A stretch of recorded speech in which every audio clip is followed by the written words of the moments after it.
Assalamualaikum warahmatullahi wabarakatuh. Wahai adikku, inilah sejarah hidup insan yang paling mulia, Nabi Muhammad Shallallahu Alaihi Wasallam, yang dipenuhi sifat-sifat yang agung dan mulia. Tidak heran apabila Allah Ta'ala memujinya. Ia sangat mulia, sabar, penyantun, pemberani, dan sangat menyayangi kepada anak-anak. Hendaklah beliau menjadi teladan bagimu dalam seluruh hidupmu. Kisah Nabi Muhammad Shallallahu Alaihi Wasallam. Wahai adik-adik yang aku cintai, inilah sejarah hidup seorang manusia yang paling mulia, Nabi Muhammad Shallallahu Alaihi Wasallam. Dirinya sifat-sifat yang agung dan mulia. Tidak heran apabila Allah Ta'ala memujinya. Sesungguhnya engkau wahai Muhammad berada di atas akhlak yang agung. Quran surat Al-Qalam ayat 4. Jadikanlah beliau Shallallahu Alaihi Wasallam teladan bagimu, sebagaimana Allah Ta'ala berfirman, sesungguhnya pada diri Rasulullah itu terdapat suri teladan yang baik bagi kalian, yaitu bagi orang yang mengharapkan rahmat Allah dan kedatangan hari kiamat, dan dia banyak berzikir kepada Allah. Quran surat Al-Ahzab ayat 21. Kelahiran dan masa kanak-kanak Nabi Muhammad Shallallahu Alaihi Wasallam. Masyarakat Arab sebelum kelahiran Nabi Shallallahu Alaihi Wasallam. Saat itu masyarakat Arab kehidupannya menyembah patung-patung dari batu, berbuat kemungkaran dan kekejian. Bahkan di antara mereka ada yang sampai mengubur hidup-hidup bayi perempuannya karena menganggap tercela dan malu apabila mempunyai anak perempuan. Namun mereka mempunyai beberapa sifat yang mulia. Di antaranya sangat menghormati tamunya, suka menepati janji, dan mereka sangat menjaga kehormatan diri. Terkadang mereka rela berperang untuk membela harga diri dan keluarganya. Juga mereka gigih untuk menggapai keinginannya, biarpun akan membahayakan dirinya sendiri. Keturunan nasab Nabi Muhammad Sallallahu Alaihi Wasallam. Wahai adik-adik yang aku cintai, Nabi Muhammad Sallallahu Alaihi Wasallam adalah Muhammad, ayahnya bernama Abdullah dan kakeknya bernama Abdul Muthalib. Kakek beliau, Abdul Muthalib, adalah seorang yang dihormati di kalangan kaumnya dan terkenal dengan kedermawanannya. Ia memiliki 10 anak laki-laki, antara lain Al-Harits, Az-Zubair, Abu Thalib, Abdullah, Hamzah, Abu Lahab, Al-Abbas, dan lainnya. 6 anak perempuan yakni Ummul Hakim, Barah, Atikah, Safiyah, Arwah, dan Umaymah. Ayah beliau Abdullah, ia paling tampan dan paling dicintai ayahnya.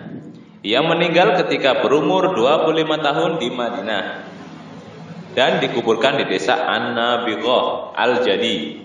Ia meninggal sebelum Muhammad lahir. Ia meninggalkan 5 ekor unta, beberapa ekor domba, dan seorang hamba sahaya wanita bernama Barakah atau Ummu Aiman. Ibunda beliau Aminah binti Wahab merupakan wanita yang paling utama di kalangan Quraisy. Ayahnya bernama Wahab bin Abdi Manaf. Ia adalah pemimpin Bani Zuhra. Ibunda beliau meninggal saat beliau berusia 6 tahun. Ia meninggal di Abwa, yaitu suatu tempat antara Mekah dan Madinah. Paman beliau, Abu Thalib, adalah orang yang memelihara beliau setelah kakeknya meninggal. Nabi Shallallahu Alaihi Wasallam tinggal bersama pamannya hingga menikah. Setelah itu, Abu Thalib senantiasa menyertai, menolong, dan membela Nabi Shallallahu Alaihi Wasallam dari gangguan kaum musyrikin. Namun ia meninggal dalam keadaan kekafiran. A'udzubillahi min dzalik. Kita berlindung kepada Allah Ta'ala dari hal itu. Kelahiran Nabi Shallallahu Alaihi Wasallam. Wahai adik-adik, beliau dilahirkan pada tahun gajah di bulan Rabiul Awal, dan hari kelahiran beliau adalah hari Senin. Dan tanggal kelahirannya ada yang mengatakan tanggal 12 dan ada pula yang berpendapat lain. Kakeknya memberi nama Muhammad, artinya yang terpuji. Beliau disusui pertama kali oleh ibunya, kemudian oleh Suwaibah, yakni budak wanita yang dimerdekakan oleh Abu Lahab. Kemudian beliau disusui oleh Halimah Asy-Syaidah. Beliau lahir pada tahun gajah, ya ini di tahun binasanya pasukan gajah, yang dipimpin oleh seorang panglima yang bernama Abraha, yang ingin menghancurkan Ka'bah. Wahai adik-adik, mari kita sejenak mengisikan siapa itu pasukan gajah. Kisah pasukan gajah Ashabul Fil. Ka'bah adalah Baitullah yang dibangun oleh Nabi Ibrahim bersama anaknya bernama Ismail.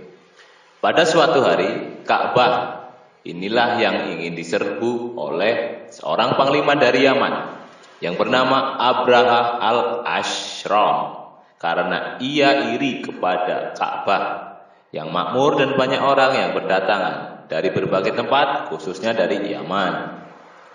Dia menyerbu Ka'bah dengan pasukan besar yang dipimpin oleh gajah besar yang menghancurkan Ka'bah Baitullah. Namun tatkala mereka mendekati Ka'bah dan tiba di tempat yang disebut Al-Muhammas, tiba-tiba gajah tersebut berhenti dan tidak mau maju. Lalu mereka menghardik, membentaknya. Gajah tersebut tetap menolaknya. Akibatnya pasukan gajah tersebut tertahan di sana atas kuasa Allah Subhanahu wa taala.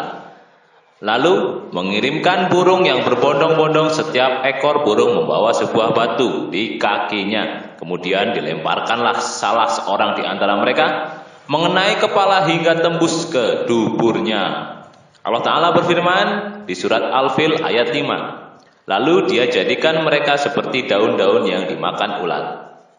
Wahai adik-adik, Allah Subhanahu wa taala menjaga rumahnya, yaitu Ka'bah Baitullah, dari rencana panglima yang zalim dan jahat yang hendak menghancurkan Ka'bah Baitullah.